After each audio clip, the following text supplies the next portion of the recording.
Assalamualaikum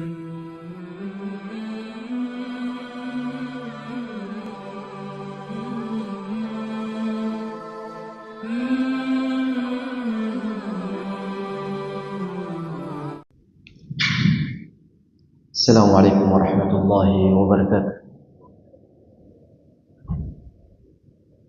Innal hamdalillah nahmaduhu hamdan katsiran tayyiban mubarakan fihi. Hamdan yaliqu bi jalalihi al-karim wa 'azimi sultanihi. Hamdan yaliqu bi asma'ihi al-husna wa sifatihi al-ula. Hamdan kama yuhibbu rabbuna wa yarda. Ashhadu an la ilaha illallah wa ashhadu anna Muhammadan 'abduhu wa rasuluhu wa khaliluhu wa safiyuhu la nabiyya wa la rasula ba'dah. اللهم علمنا ما ينفعنا وانفعنا بما علمتنا وارزقنا علما رب اشرح لي صدري ويسر لي امري واحلل عقدة من لساني يفقهوا قولي ثم اما بعد. Puji syukur alhamdulillah, kita bersyukur kepada Allah Subhanahu wa taala pada pagi hari ini dipertemukan kita kembali dalam Majlisul Iman, Majelis Tafaqquh fid Din, taman dari taman-taman surga. Semoga Allah Subhanahu wa taala sebagaimana Allah mudahkan kita untuk hadir di taman surga di dunia, Allah Subhanahu wa taala kumpulkan kita di taman surga yang sungguhnya nanti kelak pada hari kiamat. Yauma la yanfa'u malun wala banun illa man atallaha biqalbin salim. Baik jemaah sekalian dirahmati oleh Allah, kita akan melanjutkan kajian rutin pembacaan kitab Sahih Al-Bukhari. Kita saat ini sudah sampai pada hadis 44. Di sini Imam Bukhari rahimahullah akan menjelaskan satu bab sebenarnya sudah dijelaskan juga di awal sama beliau tentang ziyadatul iman wa nuqsanihi, tentang bertambah dan berkurangnya, proses bertambah dan berkurangnya iman. Beliau membawakan dua hadis. Yang pertama, hadis ini juga sudah dikeluarkan di bab-bab sebelumnya, yaitu hadis Anas bin Malik radhiyallahu anhu. Saya bacakan hadisnya sebelum saya jelaskan. Qala al-Imam Al-Bukhari rahimahullah taala, qala haddatsana an Qatadah an Anas an an-nabi sallallahu alaihi wasallam qala يخرج من النار من قال لا إله إلا الله وفي قلبه وزن شعيرة من خير ويخرج من النار من قال لا إله إلا الله وفي قلبه وزن برة من خير ويخرج من النار من قال لا إله إلا الله وفي قلبه وزن ذرة من خير.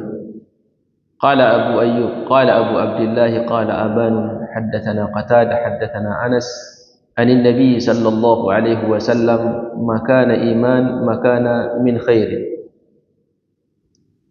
Hadis yang pertama, Al-Imam Al-Bukhari rahimahullah mengeluarkan hadis yang lafadznya sudah dia keluarkan sebelumnya.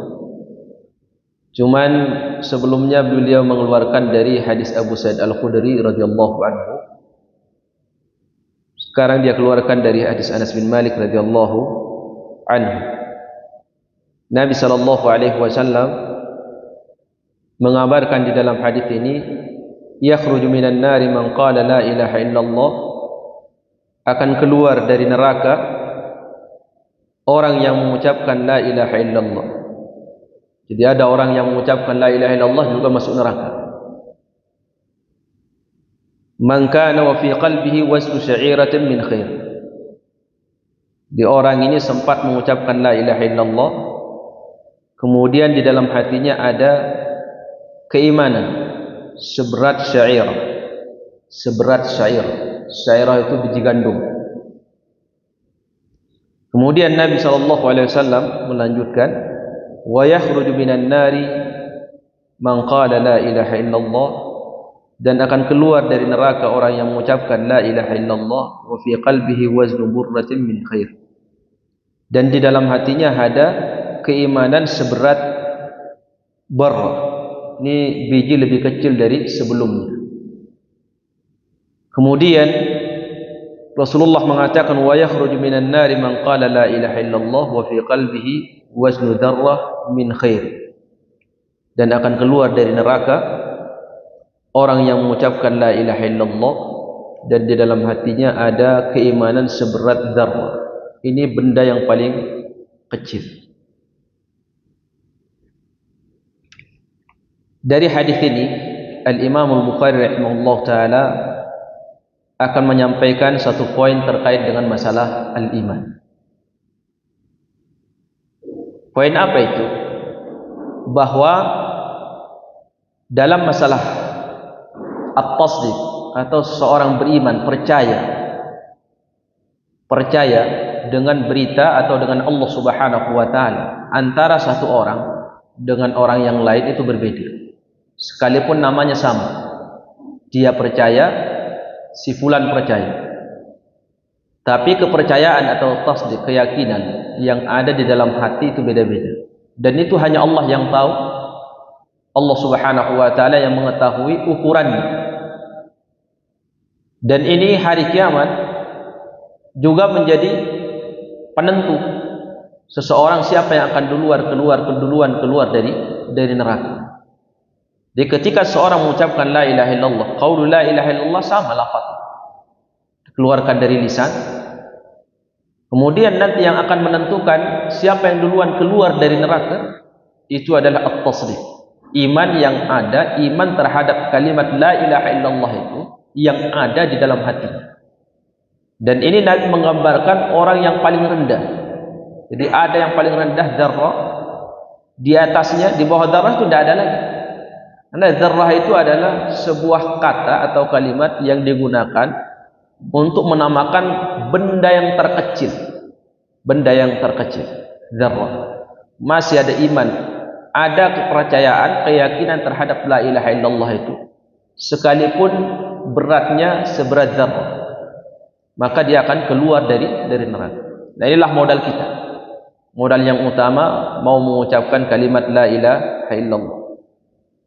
Jadi dari sini ulama kita sepakat semuanya bahwa, dan ini dinukil oleh Imam Nawawi di dalam kitab Al-Minhaj fi Syarhi Sahih Muslim.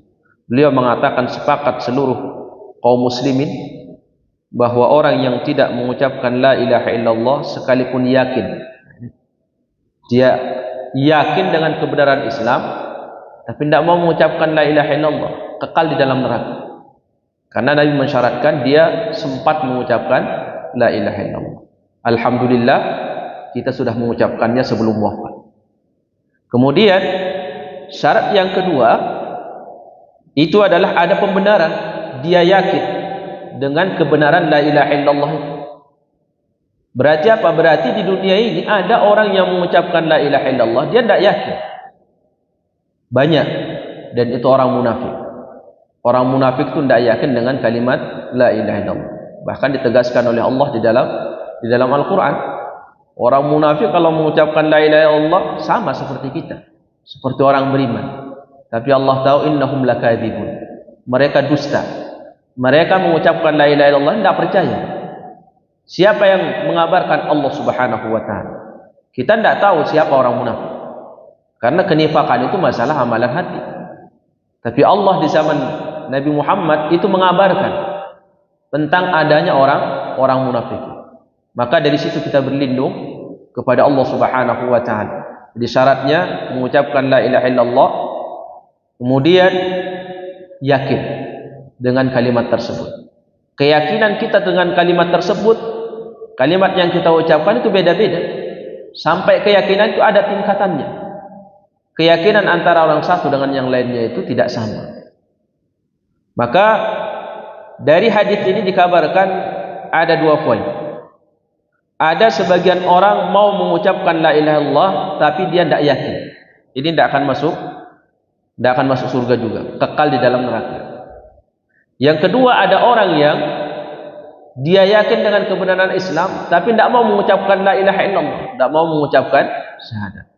Juga pasti kekal di dalam neraka. Kekal di dalam neraka. Ada tidak? Banyak.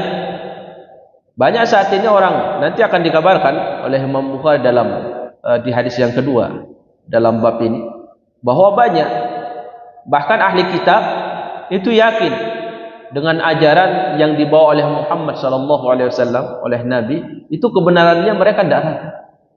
Tapi apa yang membuat mereka kemudian tidak beriman? Tidak mau mengucapkan la ilaha illallah, tidak mau bersyahadat, menyaksikan kenabian Nabi Muhammad, itu karena mereka hasad dan kibir, kesombongan dan hasad. Ini bahayanya hasad. Kemudian dari hadis ini juga kita mendapatkan ilmu bahwa dosa seseorang itu pasti dibalas oleh Allah Subhanahu wa taala. Sekecil apapun dosa yang kita lakukan pasti dibalas. Allah Subhanahu wa taala berfirman di dalam surah An-Nisa, "Man ya'mal su'an yujza bihi." Man ya'mal su'an yujza bihi. Siapa yang mengamalkan satu maksiat, siapa yang berbuat perbuatan maksiat, sekecil apapun, pasti dibalas oleh Allah. Pasti dibalas. Entah di dunia atau nanti di alam kubur atau nanti di akhirat. Jadi pembalasan itu tidak sama bentuknya. Pembalasan itu juga salah satu rahmat dari Allah Subhanahu wa taala. Seseorang melakukan maksiat, kita ini maksiat kita, coba kita hitung dalam sehari berapa kali kita bermaksiat. Ada orang yang dia tahu berapa kali dia bermaksiat, bisa dia hitung. Ada orang yang tidak tahu karena saking banyaknya, tidak bisa kehitung. Ada orang bingung, mana maksiat yang saya lakukan, karena dia tidak tahu mana maksiat, mana yang bukan maksiat. Ada yang lebih parah. Ada yang lebih parah. Parahnya gimana? Dia melakukan maksiat, dia anggap amalan soleh. Lebih parah lagi. Jadi maksiat kita ini banyak. Ada orang yang bermaksiat sudah lupa maksiat. Maksiat minggu yang lalu. Antum bisa ingat satu persatu. Kita bisa ingat maksiat kita minggu yang lalu satu persatu. Tapi kata Allah, ahsahullahu wa nasuh. Udah tenang saja. Kalaupun kita lupa, kalian lupa, kata Allah, Allah yang akan melakukan penghitungan yang tidak akan mungkin ada yang tersisa. Wa nasuh, sekalipun kalian lupa. Sekalipun kalian lupa, Allah yang akan menghitung semua secara detail. Ulama kita berbicara tentang ayat ini, jemaah sekalian dirahmati oleh Allah, maksiat apapun yang kita lakukan, yang kemudian belum terhapus maksiat tersebut, pasti dibalas oleh Allah. Entah di dunia, atau di alam kubur, atau nanti di hari kiamat. Kenapa? Karena kaidahnya Nabi SAW mengatakan, Allah tidak pernah mengizinkan satu jiwa untuk bisa menikmati surga selama di jasadnya itu masih ada noda dosa. Makanya di hadis Abu Sa'id Al-Khudri, hatta idza nuqu wa hudzibu, sampai ketika nanti jiwa orang yang beriman itu yang singgah ke neraka, wal iyad billah. Ada yang mau singgah ke neraka? Ya. Semoga kita tidak singgah ke neraka, sekalipun ujung-ujungnya masuk surga. Ya.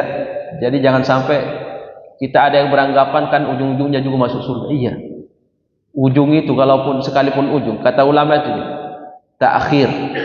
Kita yang diakhirkan masuk surga itu sudah bagian daripada azab. Kita yang diakhirkan, ditunda masuk surga sudah azab. Sudah azab. Maka para ulama kita menjelaskan bahwa di antara rahmat Allah Subhanahu wa taala kepada hambanya, Allah Subhanahu wa taala menghapus dosa dia dengan cara apa? Dibalas maksiat itu oleh Allah di dunia. Balasannya banyak macamnya. Sakit. Kita dibikin sakit oleh Allah. Itu karena maksiat, bisa jadi karena maksiat yang kita lakukan. Jadi ada dua kemungkinan. Ada orang yang dengan sakit itu ujian, dia tidak ada maksiat, tapi diuji dia oleh Allah Subhanahu wa taala dalam rangka untuk dinaikkan derajat. Ada orang yang diberi sakit oleh Allah Subhanahu wa taala karena Allah membalas dosanya. Sebagian dosanya dibalas oleh Allah dengan sakit. Sehingga apa? Sehingga sebagian dosanya sudah terhapus. Kita lebih baik mana? Lebih baik dibalas di dunia apa di akhirat? Lebih baik dibalas di dunia apa di akhirat? Lebih baik kalau ini kita mengadakan perbandingan. itu lebih baik kita dihapus di dunia daripada dihapus di akhirat. Itu lebih baik. Ya, karena azab neraka itu pedih. Azab neraka itu pedih. Jadi Allah ketika menurunkan sakit, ada salah satu dari dua kemungkinan. Salah satunya, kemungkinan yang kedua adalah karena dosa yang kita lakukan. Saat kita berbuat dosa, diberikanlah kita sakit oleh Allah. Tujuannya dibalas dosa kita oleh Allah dalam rangka untuk dihapus. Kenapa orang itu dimasukkan ke dalam neraka? Karena ada dosa yang dia lakukan. Dibalas dengan azab neraka dalam rangka untuk dihapus. Antum ditempeleng sama orang, antum balas tempeleng, itu artinya membalas. Berarti apa? Hutang dia sudah tidak ada, dihapus. Sama. Kita bermaksiat kepada Allah sekecil apapun, Allah sudah berjanji. Wa man ya'mal su'an yujza bih. Siapapun yang melakukan maksiat pasti dibalas. Nah, ulama kita apa bentuk balasannya? Apakah semuanya dibalas di hari kiamat? Tidak. Ada yang dibalas di dunia. Diturunkanlah sakit, ya sakit mata, sakit ini, sakit itu. Jadi bukan berarti setiap yang sakit karena dosa. Nah, tadi kita sudah sampaikan, sakit itu bisa jadi karena dosa sebagai balasan dari maksiat yang kita lakukan, atau karena Allah ingin mengangkat derajat kita. Kalau itu sakit atau ujian, musibah adalah kita tafsirkan semua balasan dari dosa, maka para nabi paling banyak dosanya. Karena para nabi paling dahsyat ujian. Asyaddun nasi balan al-anbiya tsummal amsal fal amsal. Orang yang paling dahsyat ujiannya ya para nabi. Jadi penyakit itu diturunkan oleh Allah, bagian daripada balasan dosa kita dibalas oleh Allah Subhanahu wa taala. Ketimbang nanti dibalas dengan neraka, lebih baik dibalas dengan sakit bisul, ya, timbang di pantatnya dibakar dengan neraka. Mana mendingan? Mana lebih ringan? Dikasih bisul apa dibakar dengan neraka pantatnya, sekalipun akhirnya nanti gosong, nanti dikeluarkan. Kan lebih baik bisul. Yang lebih baik yang tidak ada, ya, dihapus dengan amalan saleh. Makanya kita ini jangan berat bertobat. Karena kita ditawarkan oleh Allah, ya ayyuhalladzina amanu wa tubu ilallahi jami'an ayyuhal mu'minun. Kata Allah, taubatlah kalian semua wahai orang beriman. Kalian semua suruh bertaubat. Kita semua suruh bertaubat tanpa terkecuali. Orang yang beramal saleh, orang yang bermaksiat suruh bertaubat. Orang yang bermaksiat jelas suruh bertaubat dari dosanya. Orang yang beramal saleh suruh bertaubat juga. Bertaubat dari ketidakmaksimalan ibadah yang dia lakukan. Maka Nabi mengajarkan habis salam apa? Istighfar. Emangnya sholat itu maksiat? Bukan. Kata ulama, kenapa Nabi mengajarkan istighfar? Itu untuk mengajarkan kepada kita bahwa sholat kita ini kita istighfar dari ketidakmaksimalan. Kita takbir mungkin tidak sesuai sunnahnya, kemudian gerakannya mungkin tidak sesuai dengan sunnahnya. Mungkin ketika kita sholat khusyuknya kurang. Nah, kita istighfar dilengkapi dengan istighfar.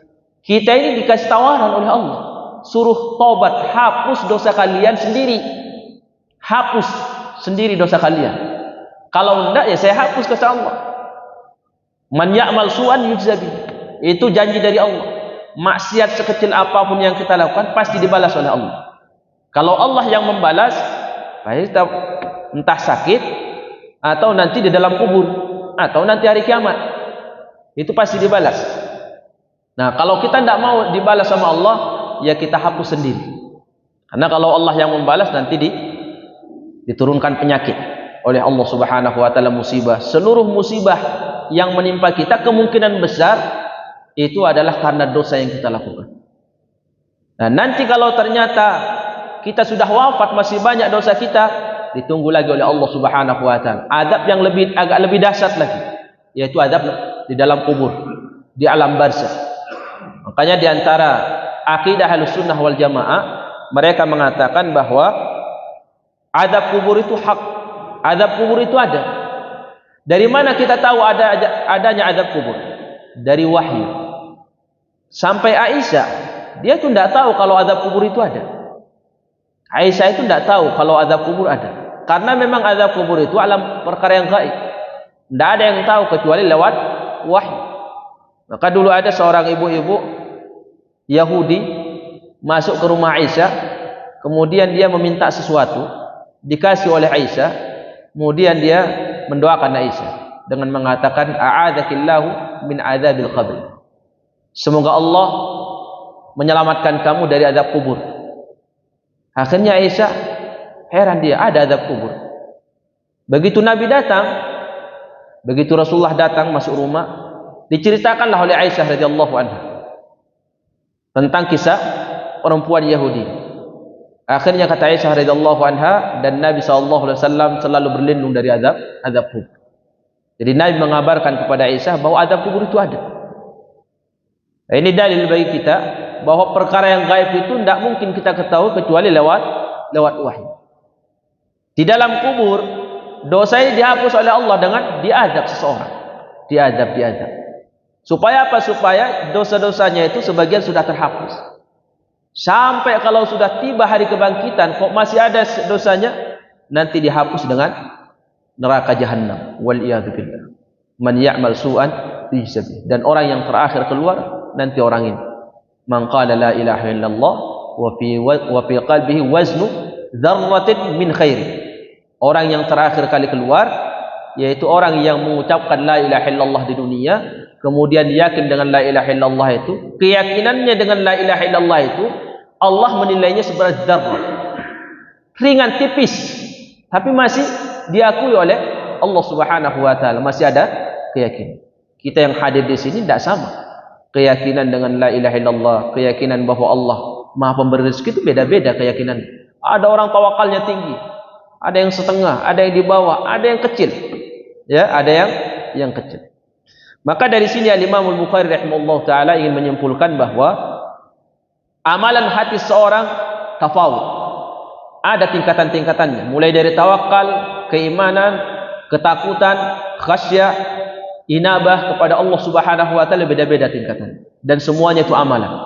Semuanya itu masuk dalam kategori iman, nanti akan dikumpulkan dan akan ditimbang oleh Allah hari kiamat. Kemudian hadis yang kedua, beliau membawakan hadis Umar ibn Khattab radhiyallahu anhu.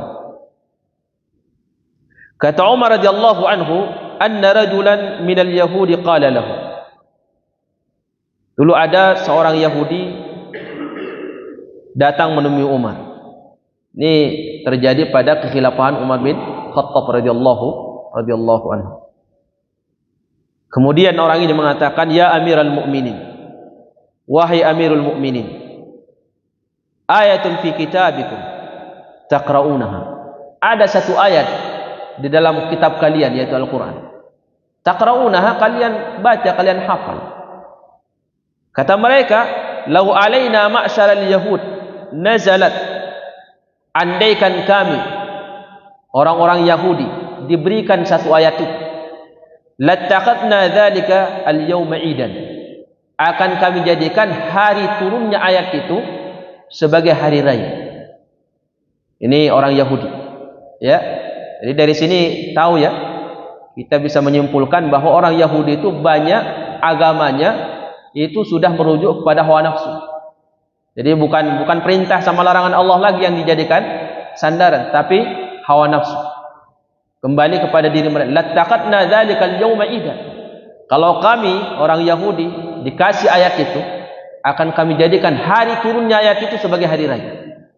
Sebagai hari raya. Umar radhiyallahu anhu mengatakan, qala ayyatu ayat? Ayat apa itu? Qala al-yawma akmaltu lakum dinakum wa atmamtu alaikum ni'mati wa raditu lakumul Islam.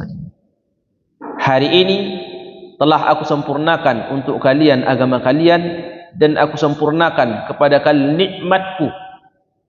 Dan nikmat yang bisa sempurna itu apa? Nikmat agama. Agama, amalan soleh bisa sempurna. Nikmat yang sifatnya dunia tidak mungkin sempurna. Ya, kita yang dikasih harta oleh Allah sebanyak apapun, kalau tidak berubah jadi amalan soleh, itu tidak akan mungkin sempurna. Tidak ada sempurnanya. Bagaimana mungkin bisa sempurna? Harta itu sebanyak apapun, itu nol. Allah menyebutnya nol, sifar, ya, sifar nol. Kita nol tambah nol berapa? Ada bisa satu? Nol nol nol nol nol satu? Tidak. Namanya nol, tidak ada nilainya. Tidak ada nilai, ditambah dengan tidak ada nilai, ya tidak ada nilai. Jadi tidak mungkin sempurna itu harta. Dunia yang sifatnya dunia tidak akan mungkin sempurna. Makanya Allah sering mengungkapkan qalil. Sedikit. Wa may yu'tal hikmata faqad utiya khairan katsira. Orang siapa yang diberikan nikmat yang bisa sempurna, hikmah. Orang yang dikasih hikmah. Apa itu hikmah? Ulama mengatakan ilmu yang bermanfaat, amalan saleh. Kita diberikan kesempatan sholat subuh, duduk di majelis ilmu, itu nikmat. Ini bisa sempurna.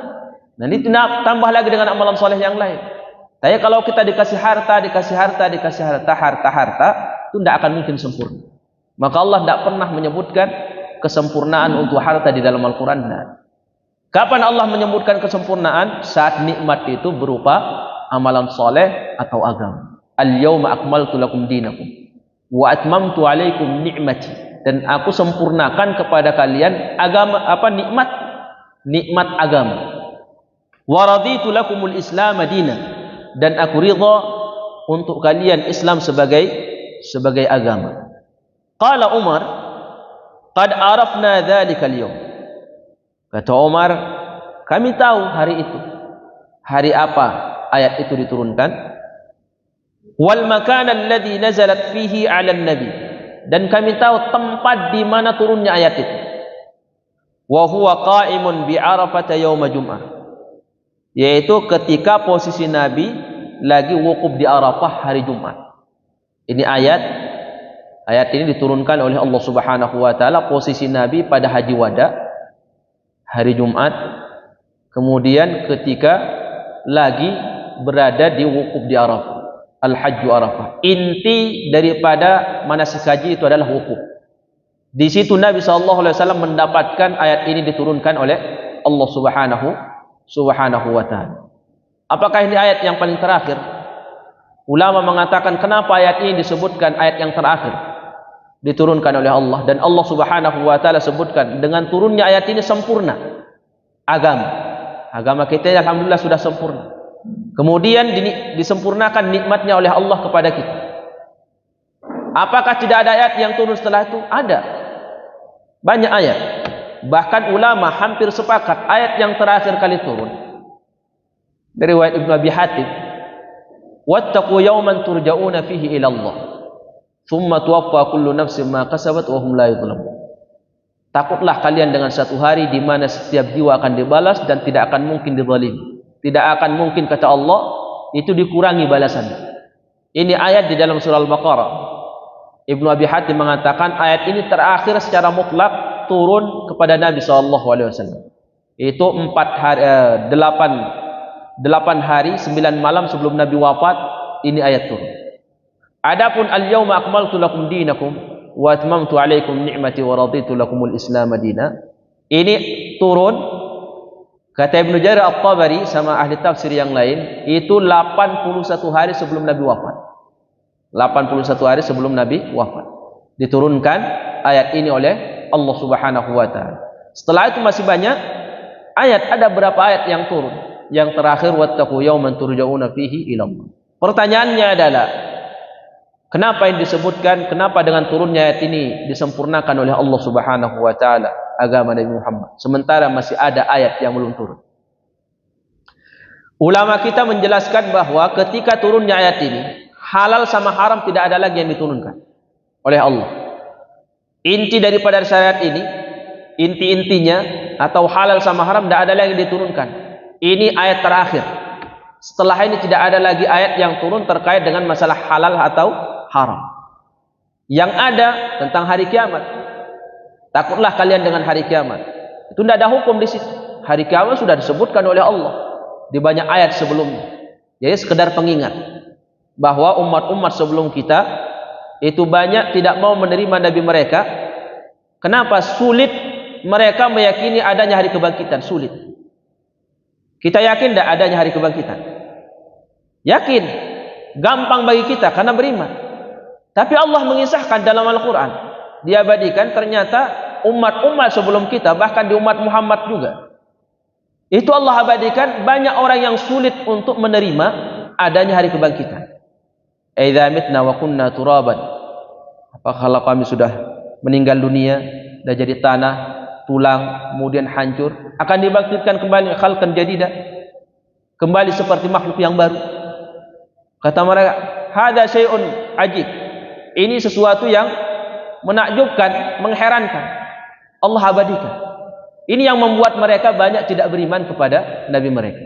Karena Nabi mereka ini membawakan informasi yang sulit dicerna oleh akal mereka. Nah, ini kalau akal dijadikan sandaran, ya nanti syariat ini banyak kita tolak. Tapi kita kembali ke hadis ini. Hadis ini yang pertama, Al-Imam Al-Bukhari rahimahullah taala terkait dengan masalah al-iman. Beliau ingin menjelaskan seperti ini. Sebelum ayat ini turun, orang-orang sahabat yang meninggal sebelumnya, itu kalau dibandingkan dengan syariat kita, syariat setelah turunnya ayat ini, itu lebih sempurna syariat per saat ini. Seperti waktu Khadijah wafat, apakah masih banyak hukum yang belum turun? Masih banyak. Sampai Khadijah belum sempat melaksanakan sholat 5 waktu. Kenapa? Karena peristiwa Isra Mi'raj di mana Allah mensyariatkan sholat itu Khadijah sudah wafat. Jadi kalau dilihat, kata Imam Bukhari rahimahullah, Khadijah agamanya saat itu belum banyak yang tidak sempurna seperti setelah Nabi di Haji Wada. Masih banyak syariat, masih banyak iman yang belum Allah turunkan. Apakah imannya Aisyah itu, Khadijah itu berkurang? Tidak, tetap sempurna beliau. Cuman kalau dilihat daripada iman setelahnya, itu jauh lebih banyak iman setelahnya. Nah, ini bagi kita, kalau Khadijah di zamannya banyak syariat belum turun, maka dia mengamalkan apa yang ada. Sempurna imannya bisa sempurna sama seperti kita saat ini. Kita saat ini sudah turun sholat 5 waktu, sudah turun hijab, sudah ada syariatnya. Bagi umat Muhammad yang tidak menjalankan sholat 5 waktu, maka dia keluar dari agama, atau malas-malasan, atau bolong-bolong, maka cacat agamanya. Tapi di zaman Khadijah, sebelum ada syariat sholat 5 waktu, apakah cacat agama yang tidak sholat? Tidak, sempurna. Kenapa? Karena belum turun syariat. Di zaman awal Islam masuk, datang, Allah turunkan hijab, belum ada syariatnya hijab. Ya, makanya orang musyrik itu kalau tawaf, kalau kita doanya dari rukun Yamani ke Hajar Aswad, apa doanya? Rabbana atina fid dunya hasanah wa fil akhirati hasanah wa qina adzabannar. Nah, kalau orang musyrik enggak. Orang musyrik telanjang. Antum bisa bayangkan, telanjang bulat, enggak ada kain sedikit pun. Jadi kalau orang-orang musyrik itu dulu masuk ke Mekah mau melaksanakan ibadah haji, itu mereka lepas seluruh pakaiannya. Mereka pinjak pakaian orang yang tinggal di tanah haram. Karena menurut mereka, ini pakaian kami kotor dengan dosa. Tahu mereka itu dosa, padahal mereka melakukan kesyirikan. Akhirnya mereka ingin meminjam baju orang yang tinggal di tanah suci. Bagi orang musyrik yang mendapatkan pakaian, mereka pakai. Orang musyrik yang tidak mendapatkan pinjaman, itu tawaf dalam keadaan telanjang. Doanya bukan Rabbana atina fid dunya hasanah, yabdu kulluhu aw ba'dhuhu fala uhilluhu. Auratku kelihatan sebagian atau kelihatan semuanya, tidak boleh ada yang lihat. Nanti bisa bayang susah tidak ketemu sama orang telanjang, dia bilang sama kita, tidak boleh kamu lihat aurat saya. Dia sendiri telanjang. Itu yang dia ucapkan. Yabdu kullu ba'dhuhu fala uhillu. Aurat saya kelihatan semua atau sebagiannya, tidak boleh ada yang lihat. Aneh ya? Itu telanjang. Makanya ketika diturunkan kewajiban ibadah haji di tahun ke-9, Nabi SAW tidak berangkat haji. Kenapa? Karena masih banyak orang musyrik saat itu tawaf dalam keadaan telanjang. Akhirnya Abu Bakar lah yang diutus untuk memimpin kaum muslimin. Di tahun 10-nya baru terjadi haji wada. Disitulah Nabi SAW kemudian melaksanakan haji wada. Ayat ini ketika turun, Umar menangis. Beliau menangis. Maka Nabi bertanya, "Ma yubkik? Apa yang membuat kau menangis wahai Umar?" Kata Umar seperti ini, subhanallah. Ya Rasulullah, yang membuat saya menangis setelah turun ayat ini dan saya dengar, kami sebelum turun ayat ini kami berharap terus ada tambahan iman. Ketika ada ayat yang turun, kami gembira, ada amalan baru. Ketika ada larangan yang turun, kami gembira, ada larangan yang baru. Jadi Umar itu ketika turun ayat ini menangis dia. Kenapa? Alasannya, karena sebelum ayat ini turun kami yakin akan terus ada keimanan-keimanan yang turun. Ada perintah, ada larangan, terus turun. Itu yang membuat kami gembira. Iman kami selalu bertambah. Itu yang disebutkan oleh Allah di dalam surah At-Taubah. Wa idza ma unzilat suratun. Di zaman Nabi itu, kalau ada surah ayat yang turun, orang munafik bilangnya apa? Ayyukum zadatu hadhihi iman. Ya, siapa di antara kalian yang tambah imannya dengan turunnya perintah ini? Atau ada ayat yang memuat larangan. Nanti mereka tanya, ayyukum zadatu hadhihi iman. Ayo, siapa di antara kalian yang ketika turun ayat ini ada larangan seperti itu bertambah imannya? Allah kabarkan, fa ammal ladzina amanu fazadathum imanan wa hum yastabshirun.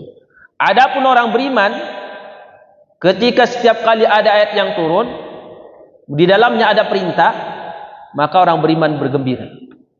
Wa yastabshirun. Zadathum imanan wa hum yastabshirun. Bertambah iman mereka dan mereka gembira. Ini pengabaran dari Allah. Sahabat dulu tuh gembira ketika menerima ada perintah, mereka gembira karena bertambah iman mereka. Itulah yang dicintai oleh Umar. Selalu tambah, ada iman yang tambah. Kemudian Umar mengatakan, itu yang membuat saya menangis ya Rasulullah. Sebelum ayat ini turun kami selalu menunggu. Ini ada iman apa lagi yang besok hari akan datang? Ada perintah, ada larangan apa lagi yang baru? Itu yang kami tunggu. Setiap ada yang baru kami senang.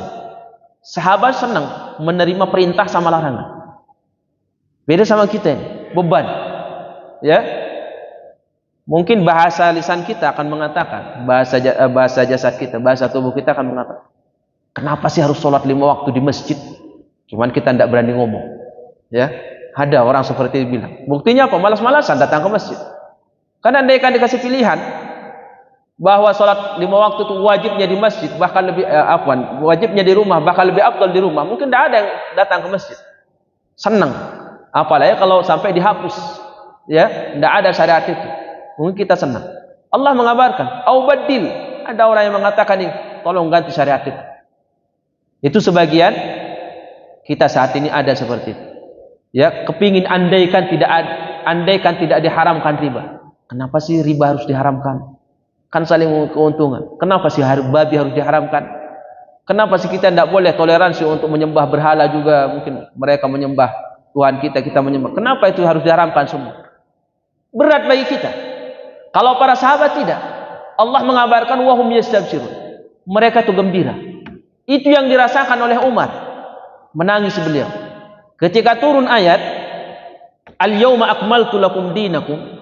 Hari ini telah aku sempurnakan kepada kalian agama kalian. Itu Umar langsung menangis. Maka ditanya oleh Nabi, kenapa kau menangis wahai Umar? Kata Umar, karena sebelum ayat ini turun ya Rasulullah, kami yakin akan terus ada larangan, akan ada perintah dari Allah, kami gembira.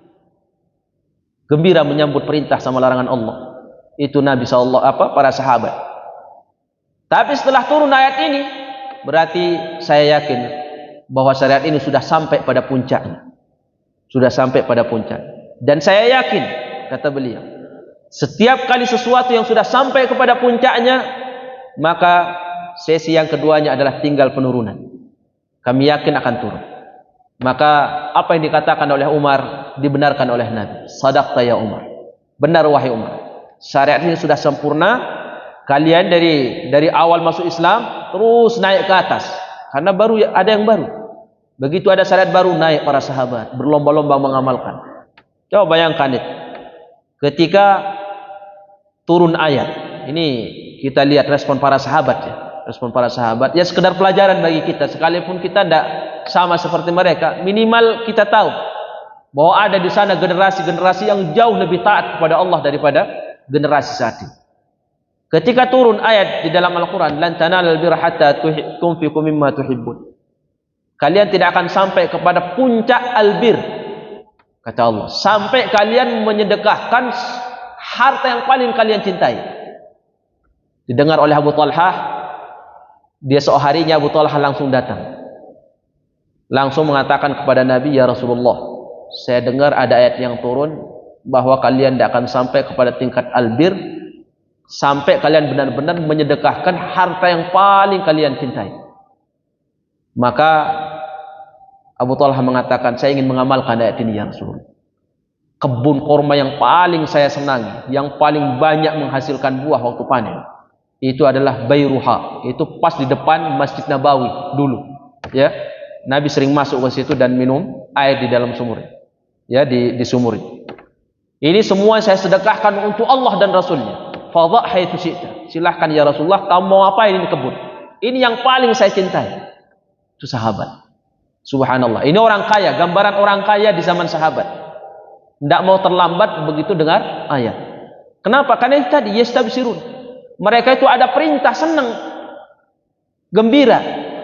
Karena gembiranya langsung diamalkan. Kalau kita tidak, banyak nawar. Kemudian ketika turun perintah untuk sedekah, sedekah ini suruh sedekah.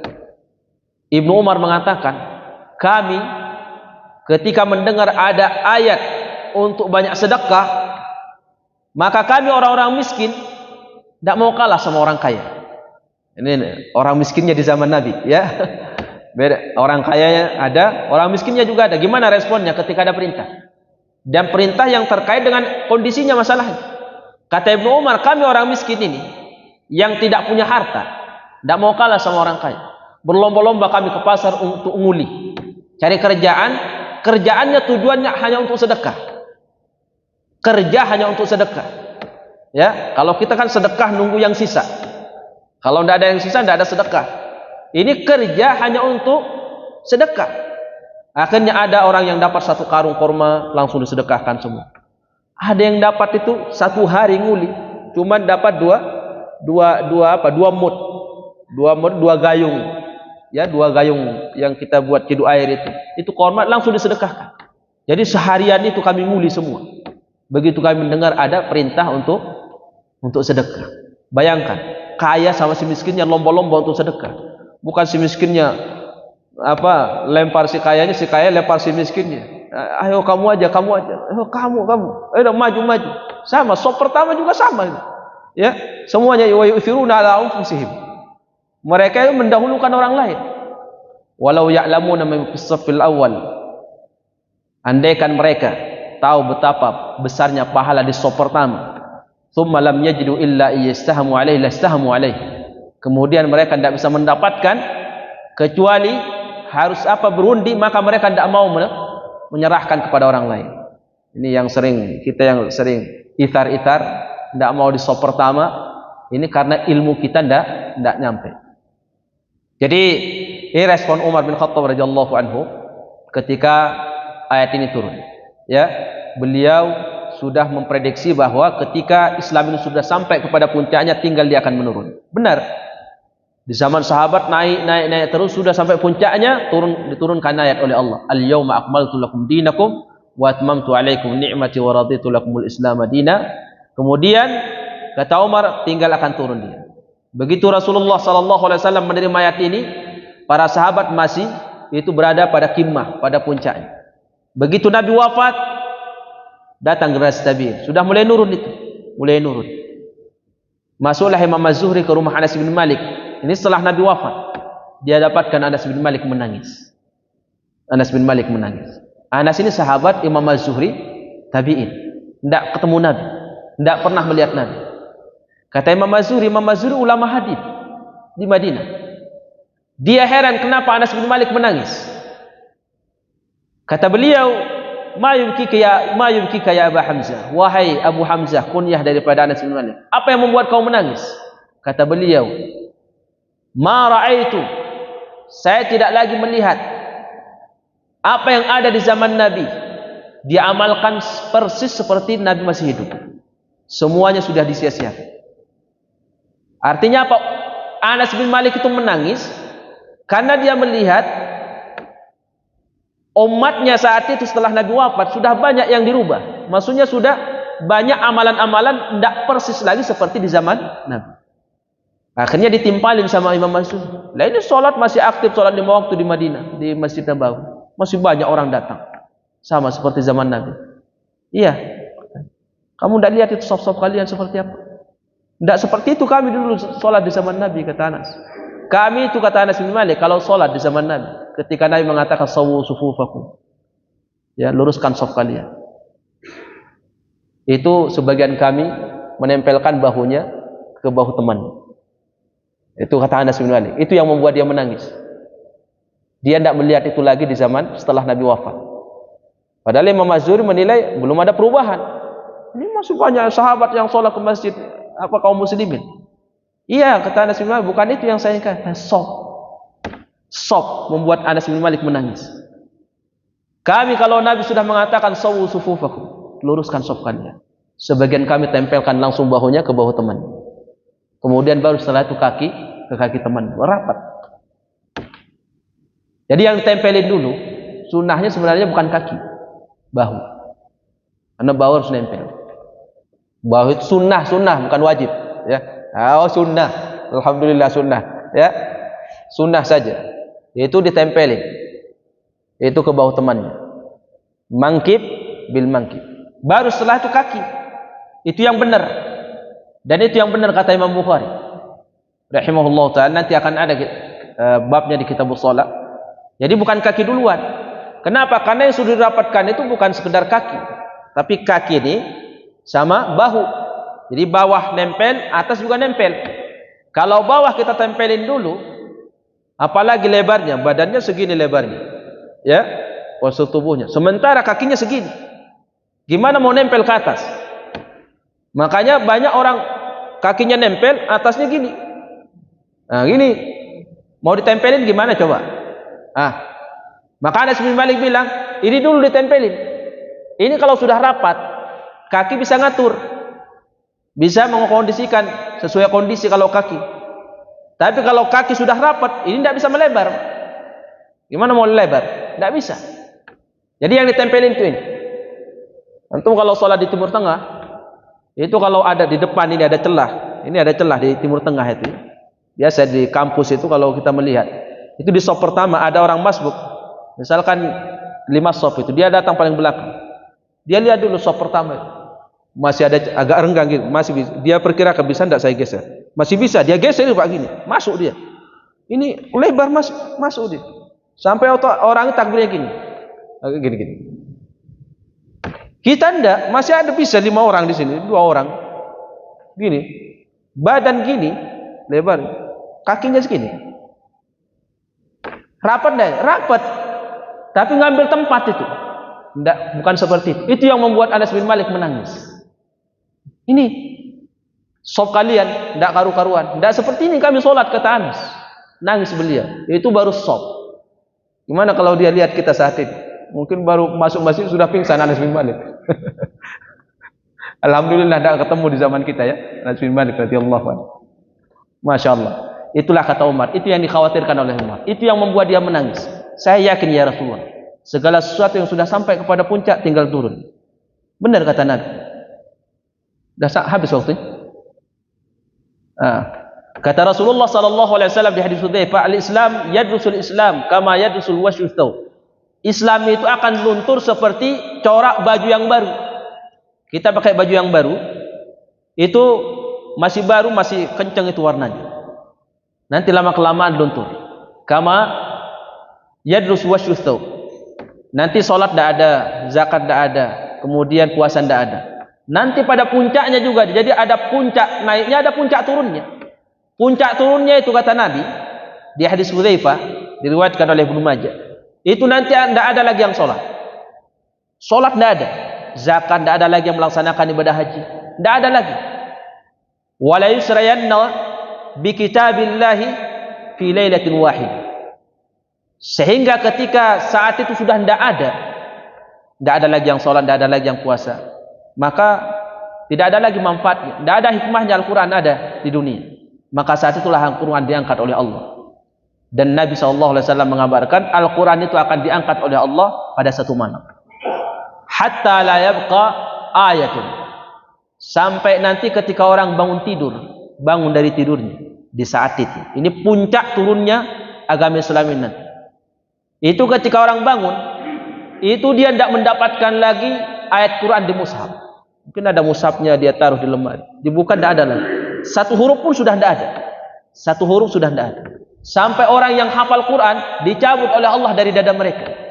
Jadi bangun tidak kenal lagi satu ayat, satu huruf dalam Al-Quran tidak ada, dicabut oleh Allah. Makanya ulama kita ketika mendefinisikan Quran, mereka mengatakan Al-Quranu kalamullah, kalam Allah, dari Allah turun, wa ilaihi ya'ud, dan akan kembali kepada Allah. Al-Quran akan diangkat oleh Allah sebagaimana Allah turunkan Al-Quran.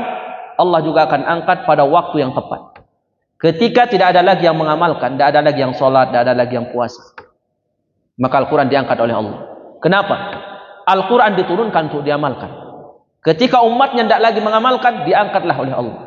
Maka saat itulah orang hanya mengamalkan kalimat la ilaha illallah. Kalimat la ilaha illallah itulah yang terakhir diamalkan. Itu oleh orang generasi yang terakhir. Nah, generasi ini kalau sudah punah, terjadilah kiamat. Itulah hadis Nabi SAW, la taqumus saatu hatta la yuqala alal ardi Allah Allah. Tidak akan terjadi hari kiamat sampai tidak ada lagi yang mengucapkan la ilaha illallah di permukaan. Ini yang ayat ini ketika turun, Umar menangis karena dia tahu segala sesuatu yang sudah sampai kepada puncaknya, maka bagian keduanya adalah tinggal penurunan. Alhamdulillah kita ini masih ada di tengah penurunan. Belum tiba saatnya di mana Allah mengangkat Al-Quran ini. Alhamdulillah, mumpung Al-Quran ini masih belum diangkat, masih ada di pikiran kita, di hafalan kita, di murajaah. Yang masih ada di mushaf kita, silahkan dibaca. Jangan sampai nanti bacanya saat Quran sudah diangkat oleh Allah Subhanahu wa Ta'ala. Jadi terkait dengan ayat ini atau hadis ini, dari sini Imam Bukhari akan mengatakan, setelah sempurna semakin banyak perintah sama larangan Allah yang turun, maka siapa yang meninggalkan perintah Allah, maka dia akan berkurang iman. Siapa yang melanggar larangan Allah, maka akan berkurang iman. Siapa yang selalu mengamalkan perintah Allah dan meninggalkan larangan Allah sesuai kemampuannya, maka akan bertambahlah iman. Begitulah Al-Imam Al-Bukhari rahimahullah ta'ala menyampaikan bahwa amalan soleh sudah sempurna, tidak ada penambahan, tidak ada pengurangan dengan turunnya ayat ini. Tinggal tugas kita adalah berlomba-lomba untuk mengamalkan. Ya. Jadi kondisi kita sebenarnya dengan zaman Nabi sama. Kalau dulu sahabat kan nunggu ayat yang baru turun, apa perintah yang baru. Kita ini sekalipun sudah sempurna, sudah ada, tapi masih banyak juga yang kita belum tahu. Jadi seakan-akan baru. Makanya kita ngaji, seakan-akan ada yang baru. Oh, saya belum tahu. Masya Allah, ternyata ada yang kayak ini boleh, ternyata ini haram. Banyak. Sama. Di zaman Nabi nunggu ayat yang turun. Kalau kita nunggu ngaji, ya ngaji, ternyata ada yang baru. Semuanya sama kondisinya. Kalau mereka langsung turun dari langit, kalau kita disampaikan oleh para dai. Karena kita tidak bisa baca kitab gundul. Maka kita nunggu para ulama rahimahullah ta'ala. Baik, barakallahu fikum, jazakumullahu khairan. Ada pertanyaan?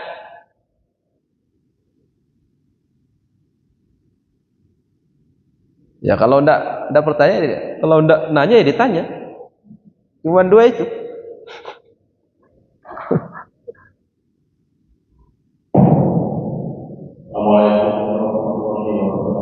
Waalaikumsalam warahmatullahi wabarakatuh.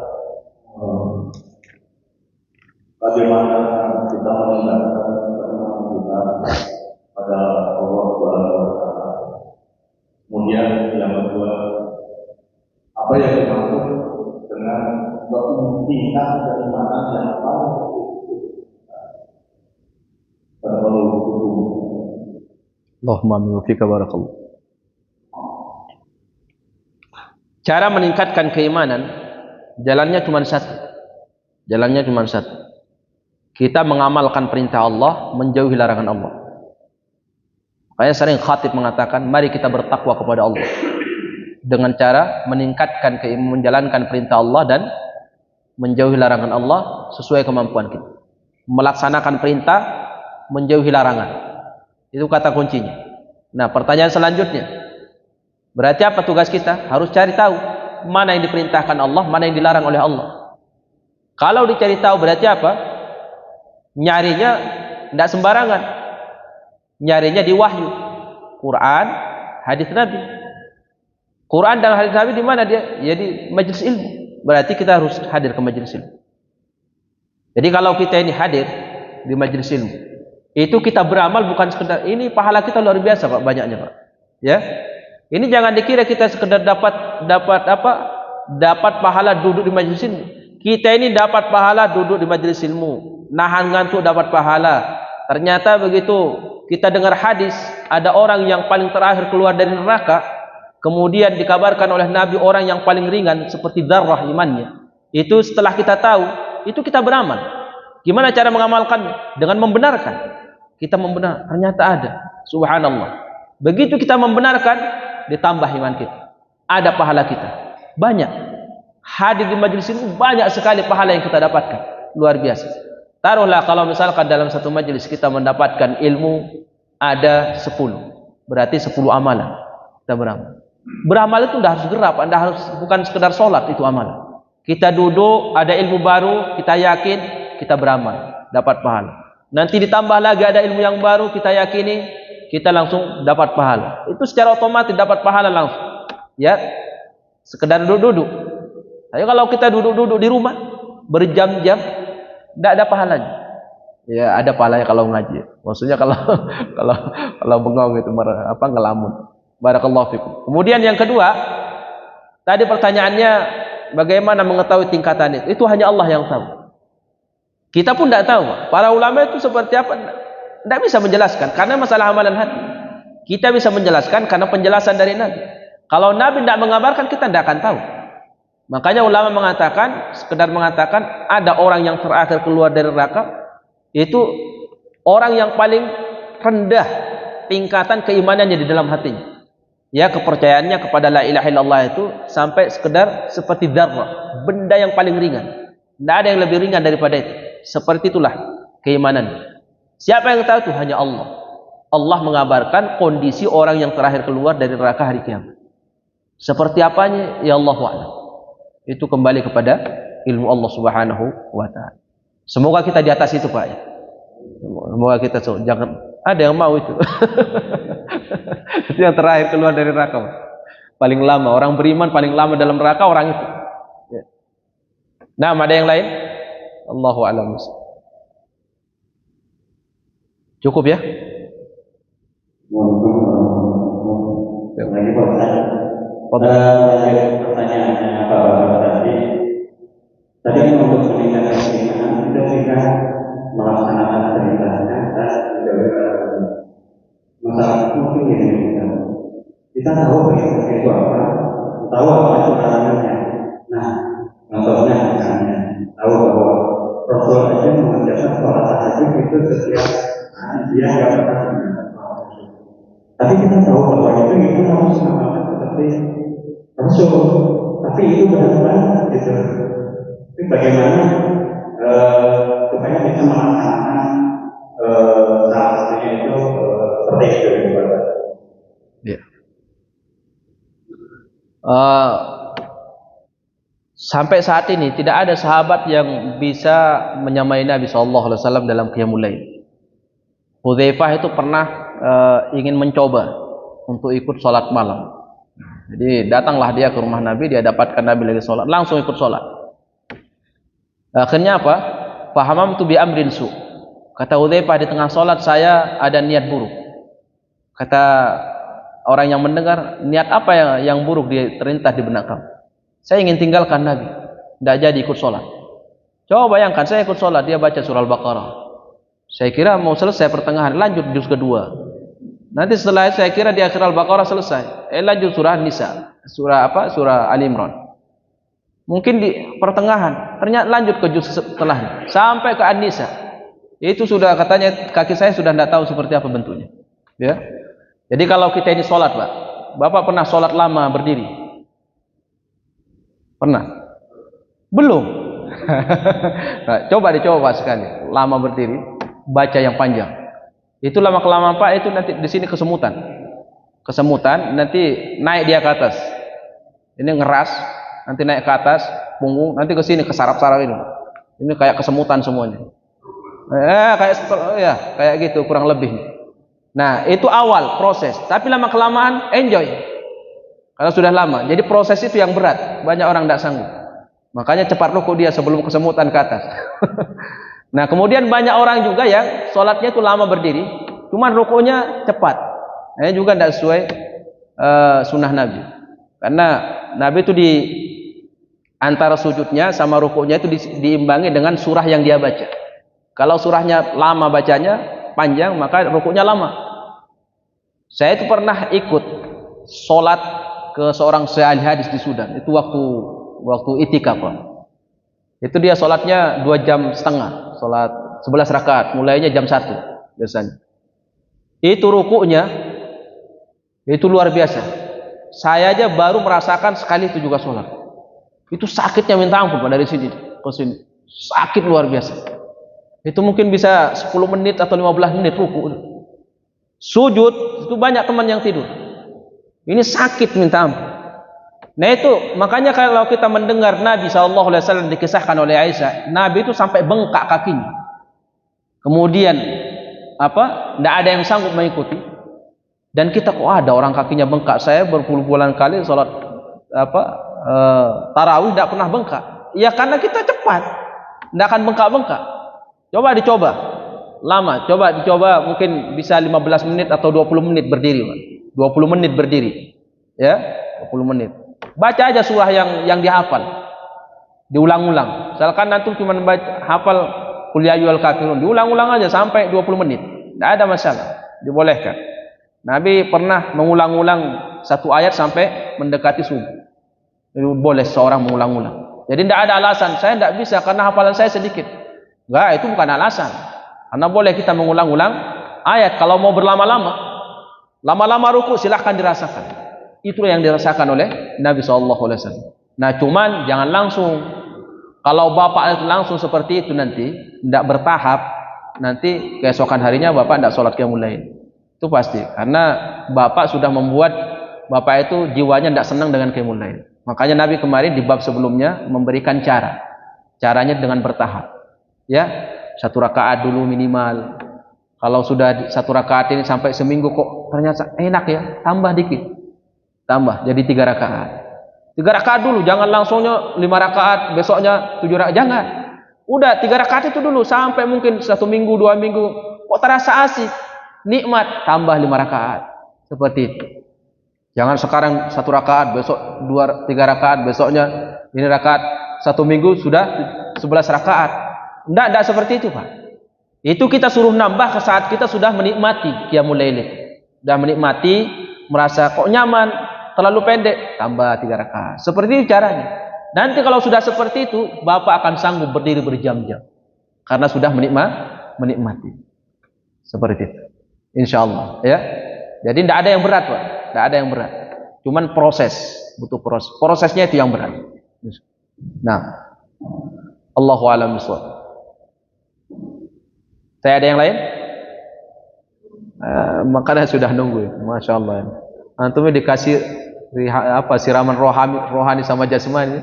Habis makan. Ya. Jasmaninya ada, rohaninya ada. Lengkap semua. Apa alasan antum untuk tidak ikut kajian coba? Ya. Di rumah belum tentu disediain sama istri antum. Sini siap. Dikasih ilmu, dikasih. Dulu di zaman Nabi tidak ada. Orang habis kajian jarang dan dapat makanan. Abu Hurairah itu pernah masuk masjid. Mau coba bayangkan, mau ngisi hadis, tidak ada 1 orang pun hadir di masjid. Ini kata Abu Hurairah, kemana orang-orang? Ini pasti ke pasar ini. Akhirnya dia ke pasar. Oh, di situ mereka kumpul. Apa kata Abu Hurairah? Ngapain kalian di sini nyari harta?